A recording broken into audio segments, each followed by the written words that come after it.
राम राम मित्रांनो, स्वागत तुमच्या सगळ्यांचं आपल्या पुन्हा एका नवीन ब्लॉगमध्ये। तर आता उठलेलो आहे, आता आंघोळ करून मग भेटू। तर मित्रांनो, आता आपली आंघोळ वगैरे झालेली आहे आणि मम्मीने खिचडी केली थोडी, म्हणजे कालची खिचडी पण खाल्ली आणि आज मम्मीने भाजी बनवली आहे काय बटाटा।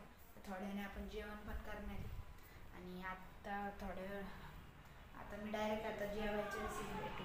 तर आता वेळ झाले तर चला जेवायला बसू लगेच। तर मित्रांनो, आता आपलं जेवण झालेलं आहे आणि चला आता आपण पतंग आणायला जाऊ। तर मित्रांनो, आता आपण चाललेलो आहे पतंग आणायला, भेटू आता पतंग आणल्यावर। तर मित्रांनो, आपण जात होतो ना, आपल्याला दिसली एवढी विंटेज कार, एकदम ओल्ड कार। मित्रांनो, आता आपण पतंग आणलेले आहेत, तर बघू कोणती। एक गोंडा, एक झोपड आणि 2 प्लास्टिकच्या, ही एक फर्ऱ्या आणलाय आणि इथे एक बॉटल पण ही निळेवाली। आता काढत नाही मी, परत फाटेल। आणि चला आता आपण वरती जाऊ पतंग उडवायला। आपण आलो गच्चीवर पतंग घेऊन, पण वारा नसल्यामुळे पतंग काही उडत नव्हती। आपण आज नाही तर उद्या ट्राय करू परत, ठीक आहे मित्रांनो। भेटू पुढच्या ब्लॉगमध्ये, बाय।